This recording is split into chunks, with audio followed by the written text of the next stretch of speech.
Just answering a series of questions on my channel from one user. Here we go. Assertions by the person. The first law of science of logic is that deductive, sound, or inductively cogent arguments must be well supported by reliable, verifiable evidence. No.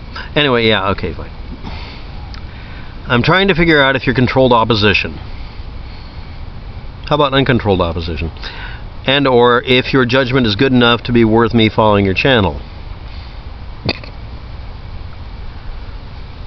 My judgment is crap. I base everything I do on what I can and cannot confirm. It's not judgment. Judgment's totally different. I just look at basic stuff. Like I tell people, I check out other people's stories or assertions and see what they use for evidence for it. And if it doesn't fit, not my narrative or worldview, if it doesn't fit their evidence they're citing, or if they don't cite any, I simply call them out on it. It doesn't matter what I think or believe or discern, it's what they're asserting and why. And if their assertions are based on what they want things to be, and they have no real thing driving them to believing or saying this other than their own beliefs, they either need to reveal why they need to believe this. Good example is chemtrails. It's basically a pollution argument. Do jet aircraft, or any equipment actually, pollute the environment? That's a good thing to discuss. Instead we get a refusal to acknowledge what is driving the person to say these things. Sometimes it's because they're embarrassed. Sometimes it's just a sneaking feeling in their head that just won't go away. We all have that. And I call people on that. And I've even gotten a few people who believe things very strongly to acknowledge that no, their beliefs really should be easier to articulate. And you're bringing up some good examples. What do you think about the moon landing? Did it really happen? Did we ever walk on the moon? The fact is that I can't go back in time and absolutely confirm this. I can't. Neither can you, and the only people who can were involved in doing this, so they're your only basis for data at all. And that's kind of the problem. This is sort of a joke, like if someone provides you literally every bit of evidence that they exist, the only evidence you have that they exist is what they're providing you. Proving they don't exist, you'd have to use the same evidence or some contradictory evidence. And what I see with the moon landing is that I'm not seeing anybody providing any really compelling evidence that it did not happen. That doesn't mean it happened either. I mean that. From a purely academic position, unless you went to the moon, you don't know that anybody went to the moon.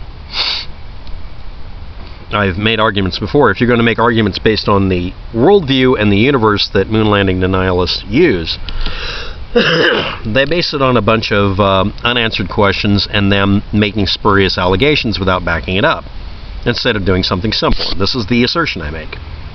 If you want to prove that it would have been able to be done to fake a moon landing, then actually do so. Every single characteristic, including fooling the entire world into thinking that there's a spacecraft out there by the radio signals.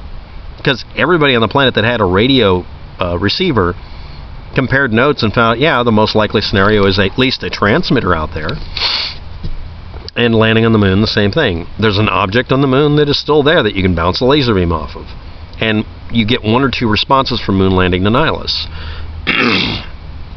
They come up with some conspiracy theory, or they acknowledge, yeah, there's an object on the moon that you can bounce a laser beam off of, and they can't figure out how it could have been faked either, or they can and they try. The point is no one will just hoax it. If you can prove that it can be hoaxed by doing it, people keep making this very stupid assertion that it'd be easy to do. It is absolutely not easy to fake a moon landing. But if you're going to do that, the burden of proof is on the moon landing denialists to prove their assertion. And that's where we don't let this get batted back and forth over the net. If you're going to assert that I don't exist, and that I'm some sort of fake simulation or whatever, and if you're going to claim stupidly that it's simple to do this as a deep fake, then deep fake WAP tech. I mean, that's really it. If you're going to claim that I faked myself, let's say I'd been on the air, on the internet for 10 years. Let's just make a bizarre statement like that. That's actually pretty close. All you have to do is prove that you could get something like me faked to some synthetic being. And maybe I'm an AI. Maybe I just lack personality and people keep accusing me of that. But no, really, the point is that moon landing denialists is based on what ifs and what abouts and moving goalposts that I see. There are a few people who actually say, no, Let's examine each comparison and component. And they have found things that some parts of the moon landing that just don't seem to jibe. It's like September 11th believers and non-believers. You can look through it and objectively look at it. You may come to a conclusion you don't like, but it's okay to entertain the idea. But in the case of the moon landing, I'm very sure that it was actually real. Because, again, every time I challenge somebody who makes these assertions to prove their assertions, they state flat out that they don't have to prove their assertions. That's a giant giveaway. But then again, maybe it's an acceptable thing to do. It depends on what you think. But anyway, we're asking about what I think. Next one. Did Arab terrorists carry out the attacks on September 11th, 2001? That's the most likely scenario, and the most likely answer, yes. Not because it'll feed into some narrative or give an excuse for some war, but that's the most likely scenario. Every other argument people come up with is very deliberately, in most cases, every other scenario and argument that people come up with to try to disprove it for some reason is driven by a compelling need to disprove it, but no good reason to do it. I mean, there's no good reason to say that we weren't attacked, except that you want to somehow undo guilt-tripping a bunch of people in a foreign country or a whole population on this planet. There's like 1 billion of them or whatever. That's about it. The only driving force I see behind that for a person to have a motivation to try to disprove that we were attacked are people who don't like being associated with it because they happen to be Muslims, and that group of people is what did it. They are the loudest, most obnoxious group to do this because they have a very overwhelming need to make it not real. I don't see an overwhelming reason for most conspiracy theorists in the United States to say this. The United States was attacked. Trying to blame it on the U.S. government doesn't work because that just doesn't fit as well as what we actually found out about. And again, I've gone through all of the arguments. I just recently did a couple of videos that literally disprove the assertions made by conspiracy theorists because nobody bothered going back and listening to a supposed radio transmission. Well, I looked at the person's evidence. They falsified it. They manipulated the evidence badly to make words happen that weren't in the original recording. I've proven that. Another one is the camera at the Pentagon. People made a bunch of assertions about it, but forgot that you could look up the make and model of it, and you can go find it. I was right. The person who posted it was Judicial Watch. They put up a version that said, well, it does this, this, and this, but it doesn't. They gave an inaccurate description of what it was. They've corrupted the whole discussion. I'm not even going to sit down and do all the image extractions. Nobody on the September 11th denialist group is willing to extract all those images and be honest. If you're going to claim all those images are exactly 1 second apart, then your ideas are wrong, not ours. And I'm saying ours as in the rest of the population. Or better yet, get a clean copy, and it's all just single frames, and just show us the single frames and stop lying. Same thing with the audio recording. The person who did that, I forgot his name again, falsified his evidence because he manipulated the audio of some complaint about remote control planes. It was a toy company van. Hundreds and hundreds of times over, I see groups of people who support the idea that September 11th was a fake incident lying. I don't see very many incidents where the official story is actually a lie. In fact, every time somebody tries to point that out, I look it up, and most of the time it's just screw-ups. I mean, for crying out loud, the commission report on September 11th was slipshod at best, but it wasn't necessarily intentionally wrong. It just wasn't very well done. Doesn't matter how much money you throw at it if people don't really care to figure out anything. A lot of us are better investigators than what actually did that on September 11th, or did about September 11th. What do I think of Sandy Hook shooting?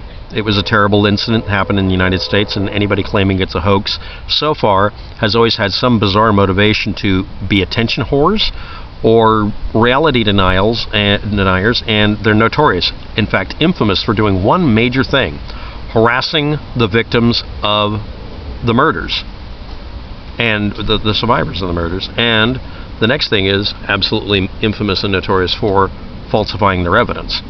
So to sum this all up, moon landing denialists and the rest have a habit of, well, refusing to fake their evidence by, if you're going to claim this was a fake incident, prove it by faking it. I mean, literally, if you're going to say it was fake, prove your assertion. The other groups of people try to prove their assertion by literally faking evidence that there was some faking going on. In all cases, I have found nothing but dishonesty on one side, and even if there's buffoonery or stupidity or just dumb mistakes on the other, they're not actually lying in most cases. Not all cases. Sometimes they are lying, covering their asses. Insurance companies and building owners on September 11th were avoiding dealing with the fact that the building really wasn't fire safe. I mean, that's a very small characteristic. The real proximate cause, if you were actually looking at this from a court case standpoint, is the attackers. And enough evidence was collected over a very long period of time and short period of time that we've been able to figure out who actually did this. I don't like that some of the information about it has been suppressed. It's inappropriate. Nothing should have been hidden.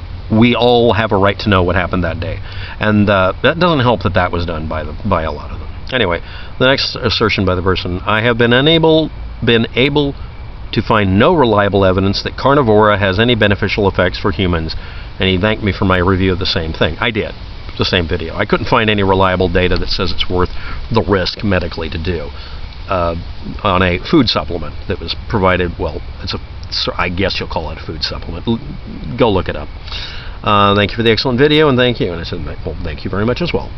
Next, I'm going to be doing the, this is where I'm going to hide the answer to a couple of questions I put in a pair of videos I uploaded today as an experiment. On the Las Vegas shooting, the claim that there was a belt-fed weapon. Now, this is the funny thing about it. Per unit, the weight of 100-round magazine, we're just going to use that for instance, there were 60-round magazines and 40s as well, but 100-round magazine going into a AR-style weapon, doesn't matter which kind, use a bump stock, and who cares what else is on it. Firing rate and usability for doing what was done. So, I didn't look this up recently, but I looked up before, and it matches with what I had in other videos. The portability, caliber, weight, the bulk, and the carrying capacity of a human being, and the carrying capacity of the carrier for holding all the bullets, and what is the limit of the number of bullets on a belt-fed weapon. This is something nobody wants to bring up. Everybody likes talking about this because it's all Rambo and stuff. I swear they're doing some sort of ARG or LARP. The most common maximums that you find listed on a practical level, depending on what you're looking up, is 50 to 300 rounds per belt. So basically 3 100-round magazines. One could be in each pocket and one jammed into a gun. And in the case of Paddock, he just swapped guns, New York or Chicago reload. The 200 to 1,000 round per man limit is how much you can carry with belt fed. And it would seem to carry the least amount of weight, but it doesn't. It's actually heavier to use a belt-fed arrangement. It's also clumsy. Big magazines work better. They do. But there is an exception. There is a minimal reference to SEAL Team using backpacks that had a sort of a chute to it, so they could hold over 1,000 rounds. But that still doesn't beat a guy who happens to be able to buy a bunch of guns, hold a simple mechanical stable position, shoot from a very high ground area with a shooting fish in a barrel method, firing off 10 magazines loaded or more. Paddock's methodology for doing this was expedient, efficient, monetarily stupid, but it doesn't matter, he didn't care, and was bordering on almost an elegant solution. This is literally what we call in the computer industry a shotgun method. You throw everything in parallel, and you can fire it in single or parallel. I mean, he could have dual wielded at that point. The point I'm making here is, what's the maximum you can put through a barrel of one of those machine guns? About 1,600 rounds, then you got to change out the barrel. His methodology worked. It was practical. It used something that would effectively make it to where he didn't have to have any permits. Almost no traceability until after he was dead. And I'm sorry, magazines are actually better than belt-fed in this case for what he did. It was a stupid argument to say it was a belt-fed weapon on a helicopter operated by aliens from another planet. But I'm including this in here as well as in the previous videos. Just thought I'd do this. Thank you for your asking of these questions. I hope you don't have a bias that will bias you away from my responses. Thanks for watching. For everybody else, and good luck with all of this. Bye.